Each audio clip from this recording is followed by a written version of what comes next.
This episode of Fearless Rebel Radio is brought to you by You on Fire. You on Fire is the amazing 12-week online group coaching program that I run, where we build up your worth from the ground up so that it's no longer hinging on the way that you look. It's got personalized coaching from me and incredible community support, plus lifetime access. Get details on what's included in this program and sign up to be notified when doors open for the next cycle by going to summerinanen.com/you on fire. I would love to have you in that program and in that group.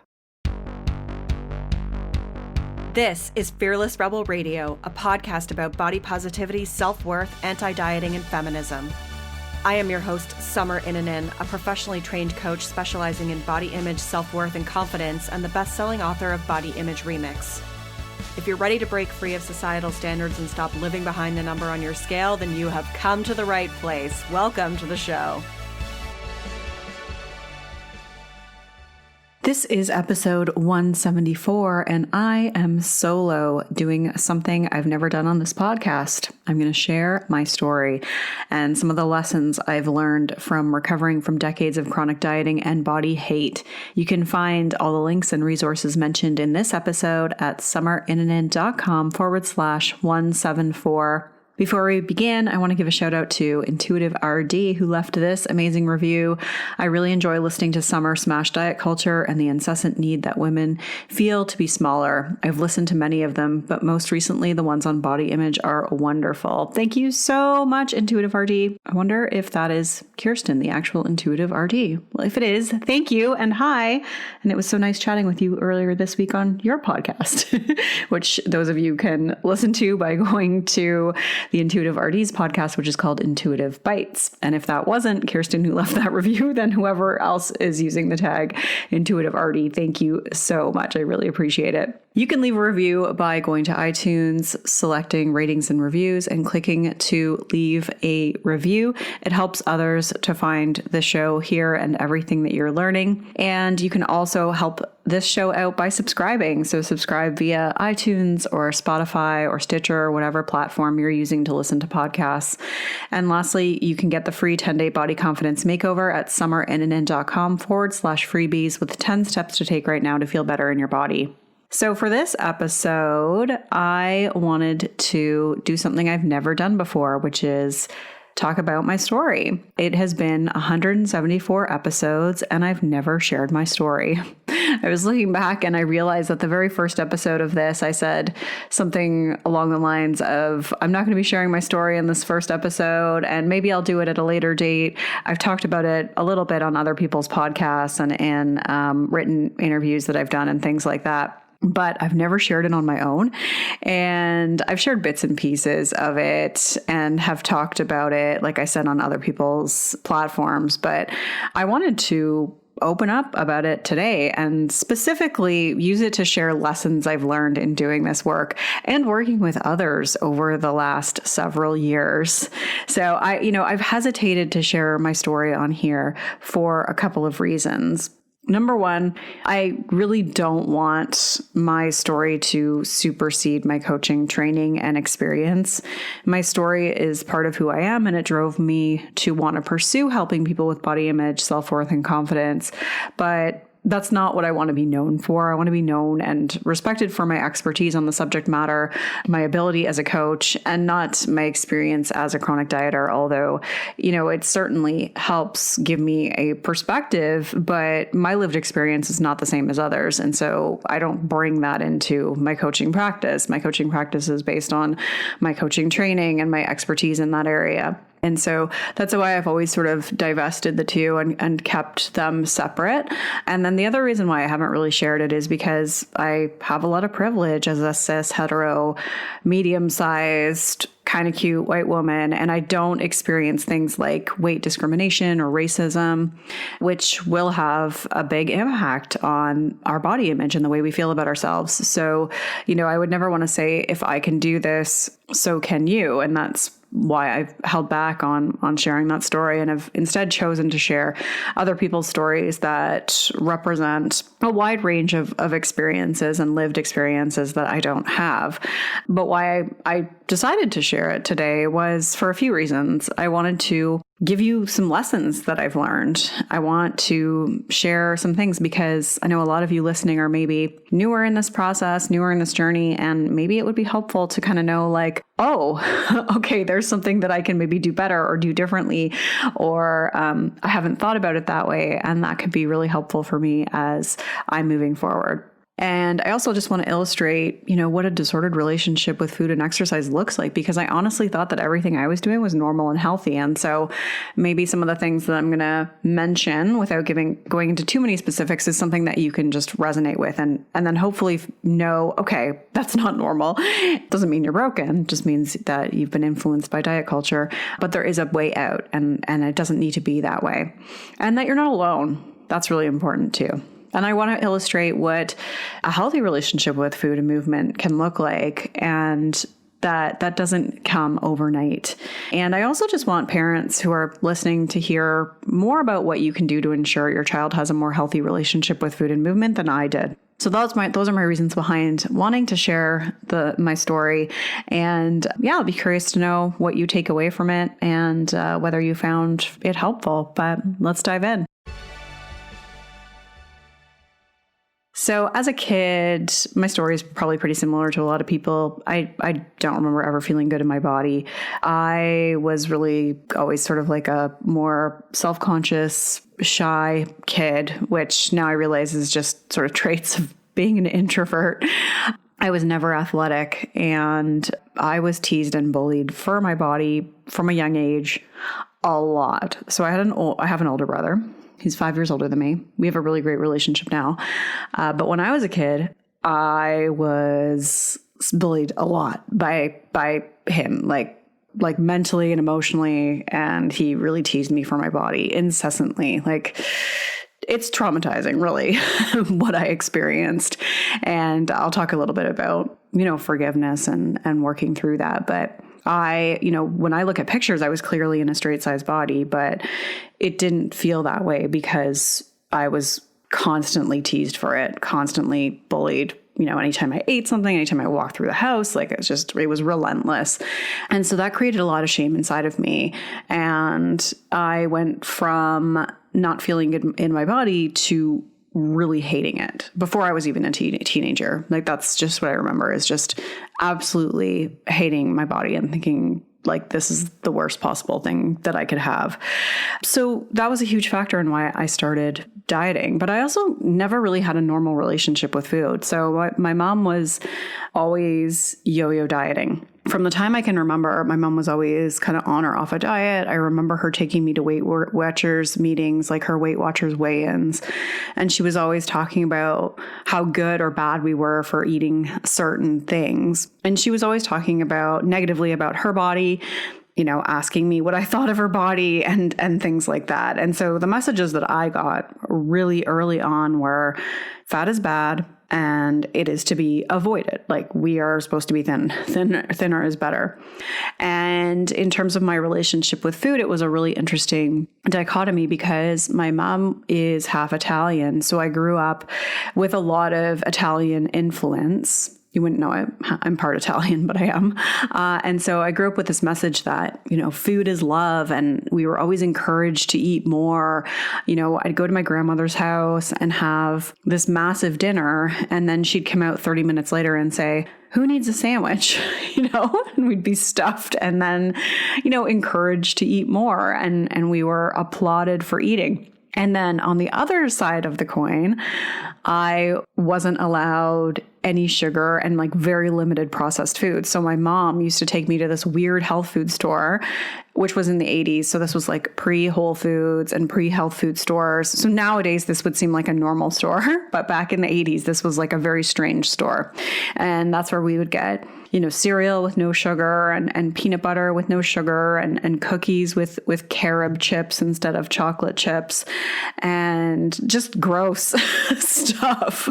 So I had this really interesting paradigm of on one hand, this foundation of sort of restriction and good, bad, looking at food through the lens of good and bad. And then also like having this like normalization of binging and like encouragement of like overeating and like food is love. And, all that stuff was laid down early. And not in an intentionally harmful way. It was because those are the two dynamics at work in my house. One of them being the cultural influence of, my grandmother and my mother, and the other being the influence of diet culture on my mom and therefore my household.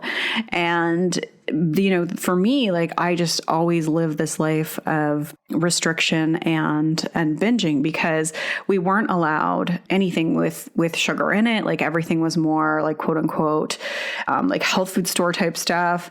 But then when we were allowed sugar, which was on special occasions, on weekends, we were allowed to eat as much as we wanted. So to give you a couple examples, my dad would take me to a baseball game and I would be allowed to like have whatever I wanted to eat. So I would go to these baseball games with my dad. I think I was probably like 10 years old at the time or something.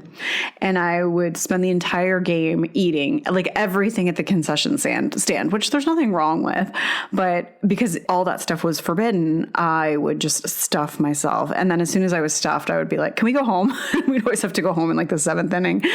And then same thing with Halloween. My mom's philosophy on Halloween was like, okay, you have to, whatever you don't eat tonight, we're throwing out. So this whole idea of like that scarcity mentality was implanted really early. And when we have that mentality of scarcity, like that this food is going away, I will not have access to it anymore, then we're always gonna binge and eat to physical discomfort. And that's exactly what we would do. So instead of, kind of having access to these foods all the time and seeing them as just, all foods, like it's just a food, we saw this as like this forbidden thing that we were only allowed once in a while. And so when we did have it, we had to eat as much as possible in order to, kind of satisfy our desire for it.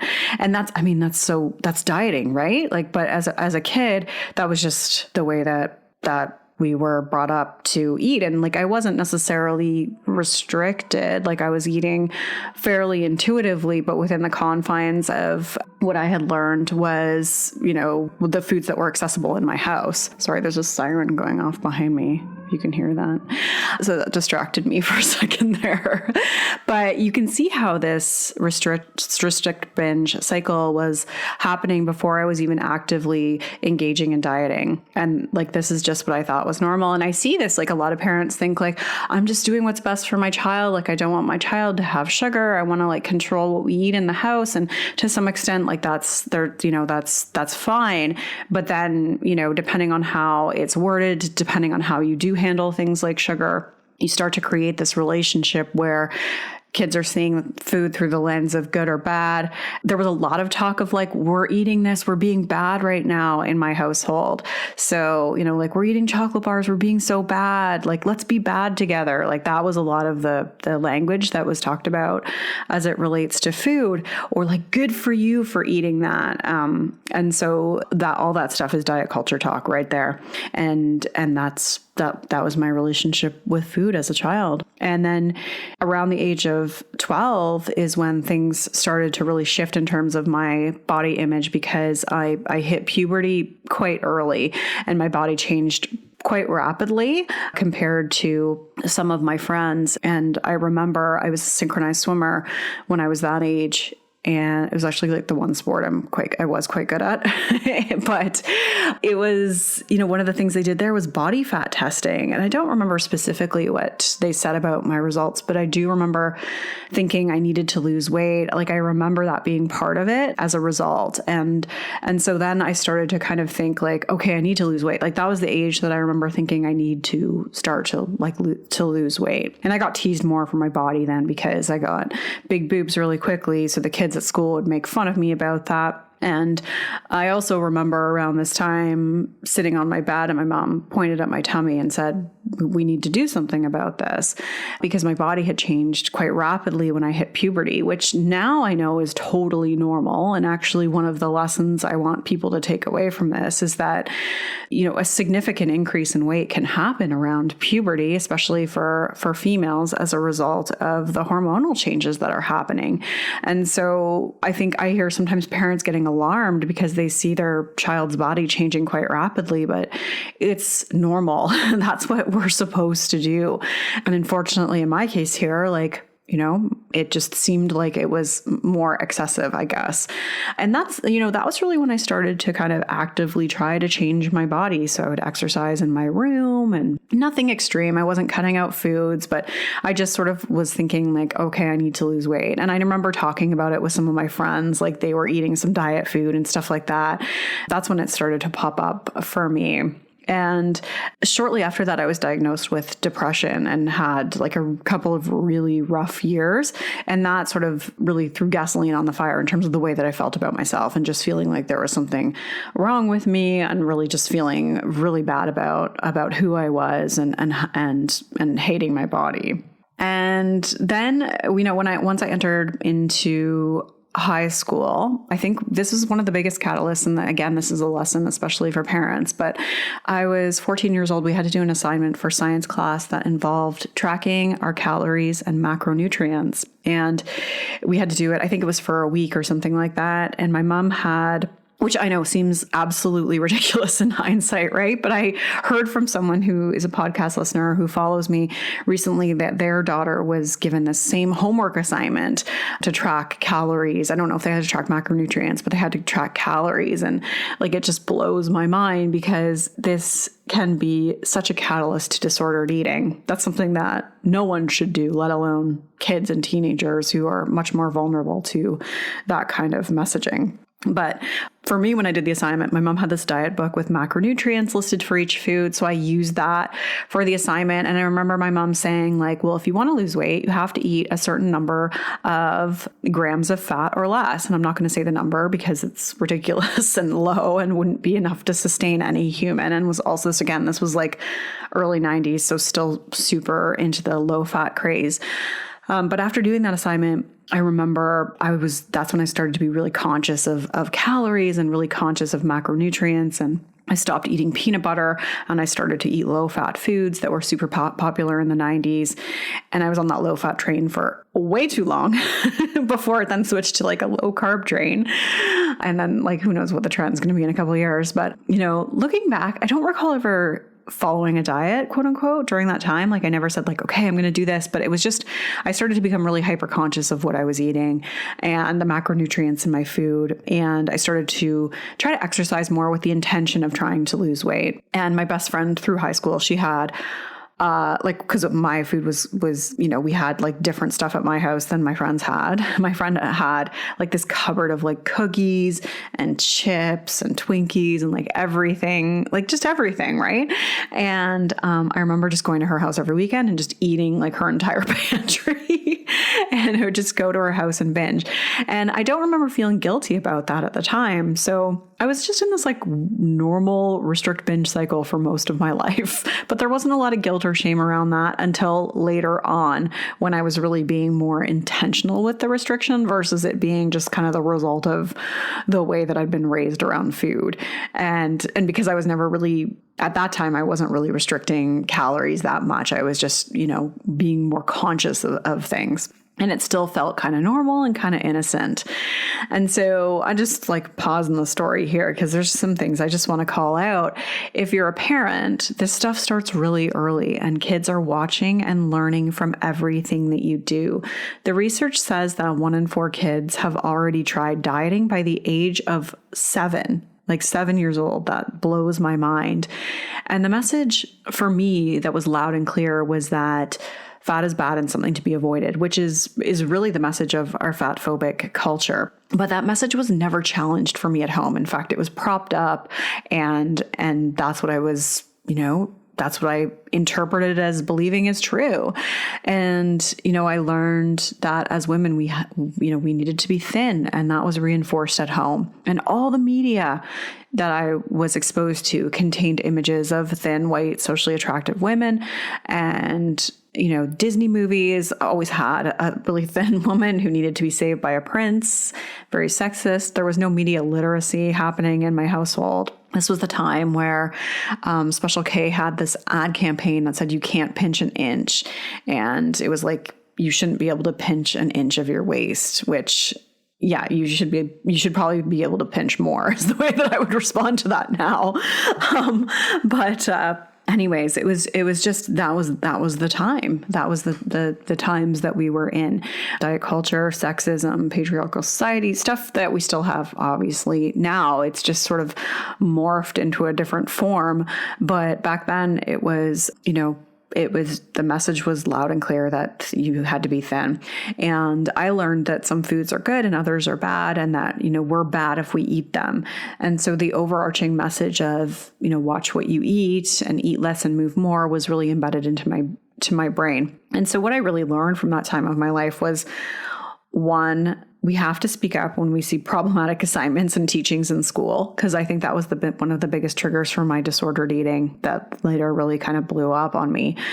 But if you are a parent and you see stuff like that, like if your kids are being taught health and nutrition and you see things being classified as good and bad, or you see messages that are fat phobic, that don't promote a message that, that your health is disconnected from your weight, like, please speak up. We have to change these things in our schools, and feel free to message me if you need some resources around that. I also learned that, for me personally, this stuff was implanted in me for a long time, but it's still possible to change the beliefs and our patterns of behavior about food and weight and our value, even if we've been operating that way from the time that we kind of came into this world. I don't restrict and binge anymore. I don't see food as good or bad. And I think that it's actually kind of shocking that I could overcome that, given the fact that it was so hard-coded in me from such a young age. It was like learning the English language. It's just the only way that I speak, but I don't look at food that way anymore. And the other part that I wanted to touch on here is just the notion of forgiveness. So, like most of my clients, I was influenced by people in my life. So, my mother, who was under the spell of diet culture in her own way, my brother, who really bullied me for my body. I could hold a lot of resentment and anger for both of those things. And I did for a long time. So when I started to open my eyes to diet culture, I felt a lot of anger towards my mom for watering so many of the seeds that our culture had planted in me. And it took me a while to really get to a point where I was able to look at it and know, first of all, my mom's amazing. Like, she's a really good mom. So this may not apply to everyone, because I know there are some not so good parents out there, people who were abused and things like that by their parents or emotionally neglected. I was not one of those situations at all. So when I talk about it, my mom was really doing this whole thing from like a very innocent perspective. It was her own disordered relationship with food that she learned from the culture that was then part of our household. And I can have a lot of empathy for that now, because that wasn't her fault. She grew up in a time when oppression, against females, or females experiencing oppression, I guess, was even more significant than it is now. And, she was hard-coded with these messages too. And so I can have a lot of empathy for that. She was honestly doing what she thought was best to protect me, and was messed up with her own, body image and her relationship with food. And so forgiving her for that and being able to let go of any kind of blame or resentment or anger was massively important in this process and in this journey. And then later on, forgiving myself too, forgiving myself for not knowing better, forgiving myself for kind of the years of dieting, which is something that I always work with clients around, because often we're kind of looking back and thinking, how did I not know better? How did I go down this path? Like, what, why did I waste so many years of my life? But we have to forgive ourselves, because again, it was an innocent response to living in a culture that makes us feel the way we do about our bodies. I had to forgive my brother, because I carried around so much hatred around that for years, because it was really quite traumatizing. But I have empathy for the situation, and I've let go of that blame I carried around. He's a completely different person now. We have a really good relationship, and I don't let that get in the way anymore at all. And I actually am able to kind of look at that and see the gifts in it, and see how that made me stronger, more resilient, I certainly don't take shit from men. That's a huge one. What else did I take away from it? Well, I think the experience in general has just given me a broader perspective on and the ability to kind of understand how much things like that can hurt you and shape how you feel about yourself. And certainly something I want my child to learn is that, bullying has lasting impacts and not to do that. But anyways, that's a very short way of saying it. But forgiveness is really individual. It's not about the other person. It's really about you letting go so that you can move forward. And I find it in this instance for me, my way of forgiveness was really about trying to see someone else's perspective, trying to have empathy for it in order to really let it go to move forward. Forgiveness is something I sometimes work with clients around in terms of forgiving just, people who have done things to them or themselves. And there's different ways to approach it. But in this particular circumstance, it was helpful for me to really have that empathy and take that lens on it. And then the other thing I really learned here is that just the importance of neutralizing the word fat and the shame I had associated with it. That was something that was really important for me in the process of healing from all of that, was to see fat as just like a neutral descriptor. Fat and thin, they're just neutral descriptors, because that word was so negatively charged with shame for me that in order to overcome that, although I don't identify as fat because I'm in a straight size body, I still needed to do the work around neutralizing that word and the beliefs that and challenging the beliefs I had associated with it, which is a lot of the work that I do with clients as well. And so as a parent, what I try to focus on is, I don't use good or bad phrases around food or behaviors. We have like an all foods fit philosophy in this house. Food is not a big deal. We don't say like, oh, yay, you ate your broccoli, or like, oh, you're going to eat all that cake. It's just not a big deal. Food is just neutral. And we use the Ellen Satter model, which is we decide what we're eating and when, and he gets to decide what he wants and how much. So, we always have like an offering of food. Like I have kind of like 3 things on a plate, and there's always something on there that I know he really likes. And then he gets to decide how much he eats of it, and it's unlimited, so if I put, like blueberries down or something, and he only wants to eat blueberries, like the other day he just had blueberries for lunch. He ate like a pint of blueberries, but I was like, okay, like I'm really trusting him here. And it all tends to balance out in some way, shape, or form. And it's been really interesting to watch, because he kind of is just like not really that interested in things that are more, like sweets and stuff, or like cakes and things. Like he'll kind of have a bite and then just move on. He doesn't really care that much about them. Definitely likes crunchy things better, but even then, he'll eat them and then just sort of stop and move on. And it's really cool. It's interesting to see, because that's how we're all born, and that's how I believe we can all get back to that with support and community and the right education and the right tools to change those beliefs. And as a parent, I also want to focus on, never commenting on my body or other people's bodies in front of him, and making sure that if I hear anyone else do that, to teach him that that's not right. And so for anyone listening to this, I highly recommend reading Ellen Satter's work, following Feeding Littles if you have a toddler, following Kids Eat in Color if you, I guess they're more geared towards toddlers too.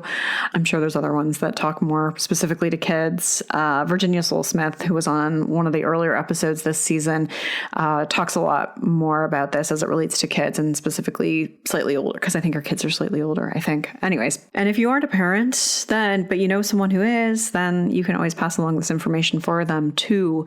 And the other thing I really want to do as a parent is just have a lot of diversity in the media that we're consuming and in books, and open up the discussion around these things. He's a little too young for that now, but as he gets older, to, make him aware of problematic things that we're watching, and help to challenge those things so that he's questioning what he's taking in as well. And then most importantly, if you're a parent, the biggest thing I want you to take away here is to do your own body image work to heal in order to role model a different way of being for your kids, because your kids are watching everything, and they're taking it in, and they're developing their beliefs. And if you are struggling with this, that is a huge motivator to get support and work through it to heal your relationship with food and your body. Okay, so that was kind of my childhood, part one. And let's talk about kind of the next phase of my life. And I'm not going to go into too many details here because it's more about the lessons that I want to share with you.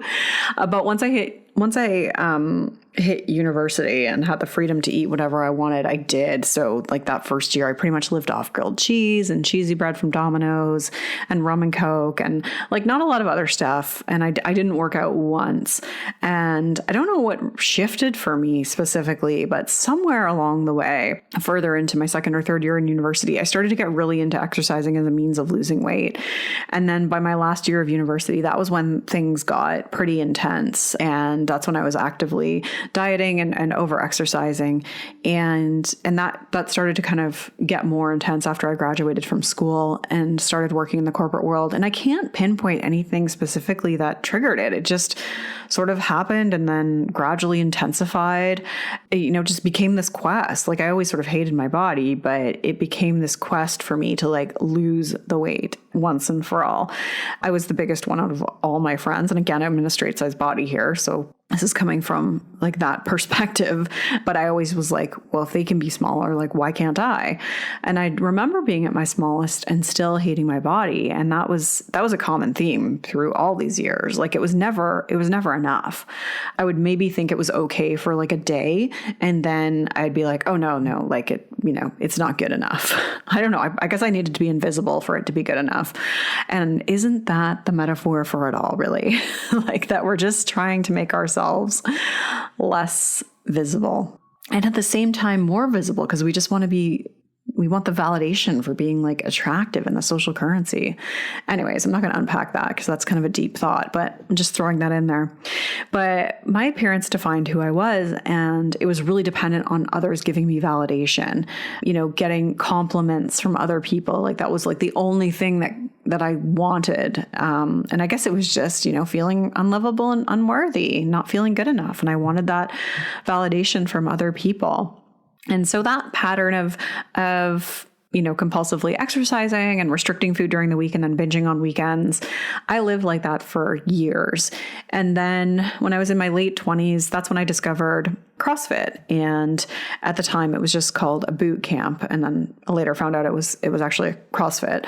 But back then CrossFit wasn't really a thing. It was like one of the only CrossFit gyms in Canada. People didn't really know what it was, but it turned out to be a CrossFit program. And I got into that world, and there's so much about CrossFit that I love and hate, and especially the kind of underlying ideologies of the owner who they finally fired for making racist comments.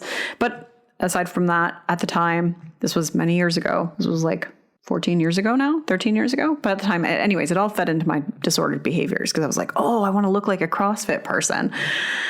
And that's where I started to kind of get more into like actively dieting, aside from just kind of like cutting out, like eating low fat foods. I started to like actually consciously try to diet because it was really promoted within that culture, at least at the particular gym I was at the time.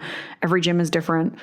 They're not all like that for sure. Some don't even mention diet at all, which is what I would recommend looking for if you ever want to go down that road. But at the time, the one that I was at was pretty entrenched in like promoting the Paleo Diet as part of the program. And that's when that was really introduced to me. And I was really against it at first because it was the polar opposite of the low fat stuff that I was into. But then I hurt myself before my wedding and I was unable to work out. And so I thought, well, I want to lose weight for my wedding, so I'm going to give it a try. And it was what was recommended to me was by the CrossFit trainer. And it was kind of like a combination between the Paleo Diet and the Zone Diet, which is essentially just like a restriction of certain foods and macronutrient counting. In other words, it's hell. And it occupies a hell of a lot of your mental space to try and figure out what the fuck you're going to eat for each meal. And this is going to go to a later point that I'll make just about the time and energy and money that goes into all of this dieting that for me personally, I was able to reclaim, and that I always see, my clients able to reclaim because they're not doing that stuff anymore. But let me just talk about like why this is so fucked up for a moment, because So you have these like CrossFit coaches who go to this certification in a weekend, and I know what it is because I've done it. And the nutrition piece is like 1 to 2 hours max. But then you have these people coming out of it thinking that they can be nutritionists, and they start prescribing like these meal plans to their clients that what was prescribed to me was basically an eating disorder. Like, here's what you should eat. And I'm not going to tell you how many calories it was, but it was what would be classified as like an eating disorder, essentially. And I remember when I took the certification, because this is way back, I'm not going to go into like all of my history, but at one point I took the CrossFit certification. I remember the girl teaching that part. She was talking about how she took a Tupperware container with her measured food on a date, and everyone laughed like this was normal. They're all like, oh yeah, because that's what we all do. And that's not normal. That's not normal. Yeah, I drank the Kool-Aid and I started to do types of things like that myself. Like I remember taking Tupperware to family events because I was afraid to eat the food that was being served there. And so kind of cycling back a bit, once I started to get into that diet and that mentality and that sort of cult, so to speak, I really thought, oh, this is the solution to all my problems. Like I'm finally going to lose weight on this.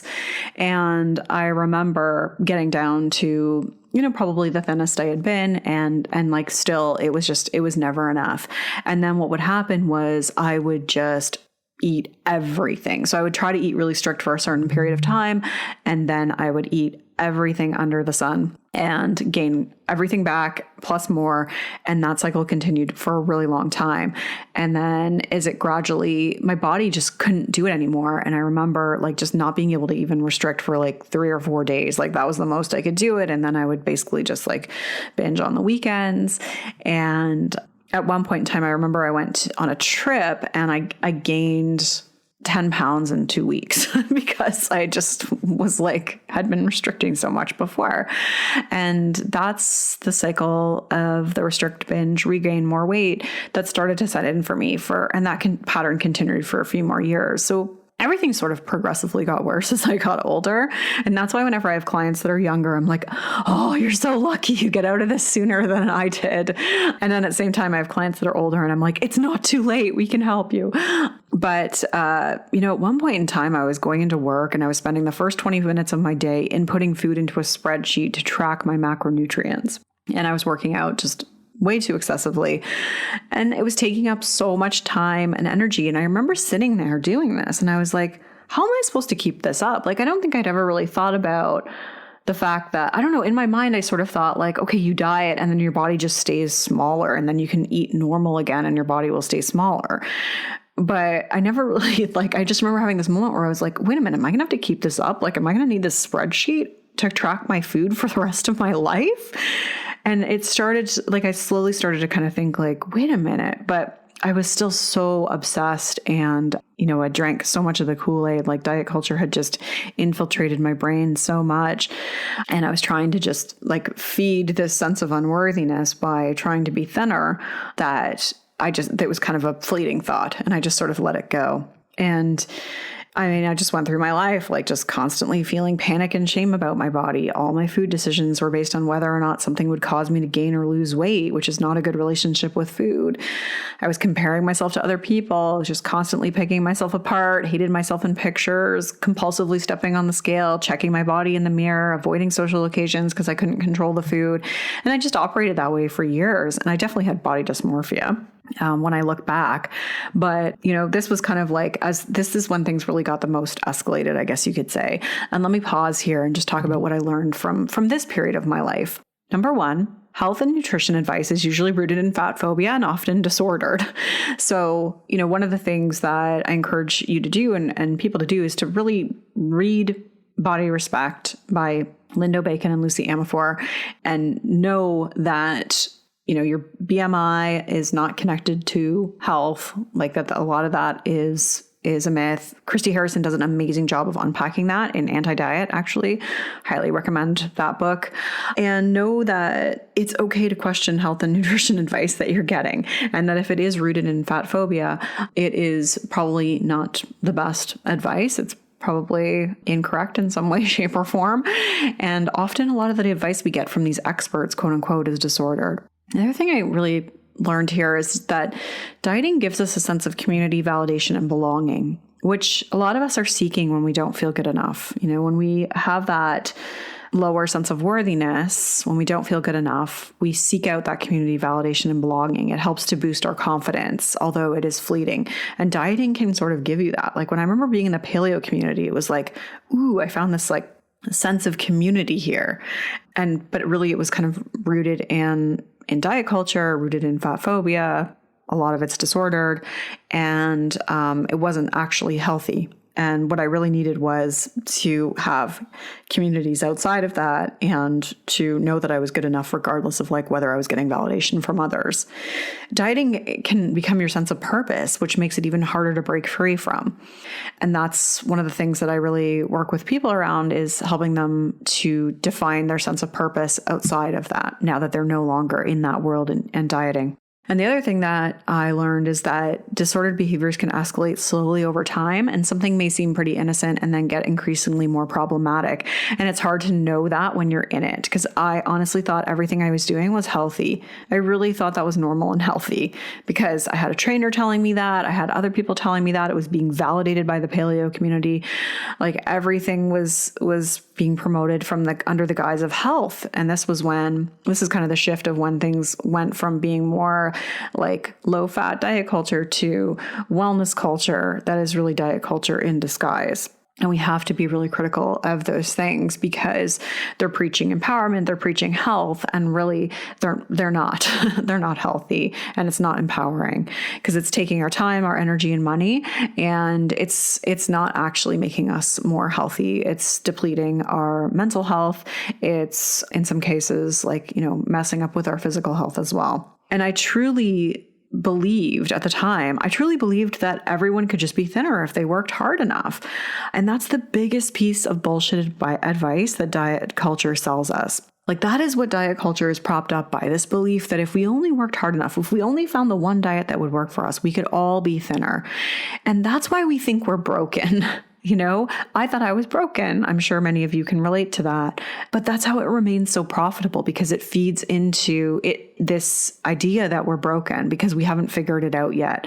And so we have to keep trying different ones or trying harder, sticking with it more consistently, so to speak. And it's all a fallacy, because we're not all meant to be thinner. Body diversity is a real thing, and it is set up to fail. Diets are set up so that we will blame ourselves, come back, and then reinvest in them again. And again, it's like making us feel like we're broken, and we're not. Our bodies are actually doing the best they can to try and protect us. That's what they're doing when we binge. They're trying to say, hey, I'm trying to get you back into equilibrium here because you've been depriving me. And so we feel resentment for our bodies, but really our bodies are doing the best they can to protect us. And it's a protective response when we binge. And when our body regains weight after dieting, that's protective. The other thing that I want you to take away from this is that even if we do lose weight, a lot of the time that doesn't change the underlying feelings of not feeling good enough. And a lot of the people I work with will tell me, even when I was at my thinnest, I still didn't feel good enough. And we have to really know that feeling good enough doesn't come from our body size. It becomes from detaching our value from our appearance and our body size and starting to really cultivate this belief that we are good enough. The other thing I want you to take away from this is we should never give people praise for people's bodies or their food choices, because it only feeds into internalized fat phobia within ourselves and within others, and their belief that their value is in their appearance. So I remember when people were commenting me on my body, and then they weren't anymore. And that was really hard to let that go. And because you kind of think like, well, I'm not valuable then, because they're not commenting on anything else. And so I think as everyone listening to this, if we can all agree to not comment on people's bodies or their food choices, not give compliments in that way, it can go a long way towards helping to kind of change the way that we as a culture operate. And as I mentioned throughout, I was spending so much time, energy, and money on this quest to lose the weight once and for all. And that's dieting, though. It's a tool of the patriarchy. It keeps us focused on our body instead of working towards fighting against systems of oppression. It keeps us fixated on, the way that we look and trying to be more desirable instead of, having the time and energy to take up space in conversations and, call your local MPs or senators, wherever country you live in, and read and learn and like participate in actually trying to change our culture. And that's why, leaving this world behind is so freeing, because it opens you up to being able to pursue and do so many other things, even if that doesn't look like doing something that is directly political.